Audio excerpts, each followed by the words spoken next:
নড়াইলে বাসে অতিরিক্ত ভাড়া আদায় ও সড়কের পাশে লগ রাখার অপরাধে ভ্রাম্যমাণ আদালতে জরিমানা।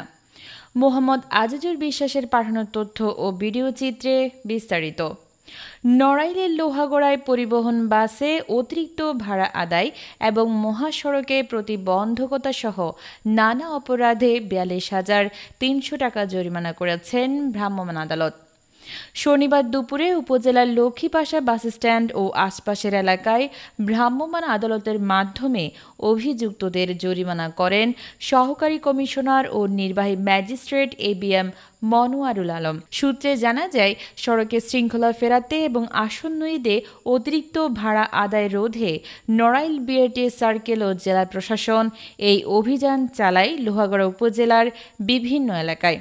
এ সময় সড়কে প্রতিবন্ধকতা সৃষ্টি, অতিরিক্ত ভাড়া আদায় সহ নানা অপরাধে এরেন্দা বাস স্ট্যান্ড এলাকার জাহিদুলকে ৩০,০০০, হানিফ মাহমুদ ও মিলন গাজী উভয়কে ৫,০০০ করে ও মিশকাত হোসেন ও ইয়াসির আরাফাতকে ১,০০০ করে এবং অপর এক অভিযুক্তকে ৩০০ টাকা সহ সর্বমোট ৪২,৩০০ টাকা জরিমানা করা হয়।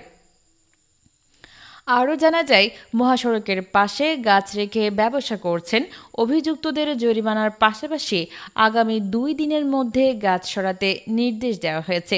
এ সময় জেলা প্রশাসনের ভ্রাম্যমাণ আদালত পরিচালনার পাশাপাশি প্রতিটি বাস কাউন্টারে সরকার নির্ধারিত ভাড়ার তালিকা প্রদান করেন নড়াইল সার্কেলের বিআরটিএ মোটরযান পরিদর্শক মোহাম্মদ ফরহাদ হোসেন। সর্বসাধারণের মাঝে সচেতনতামূলক লিফলেট ও বিলি করা হয়।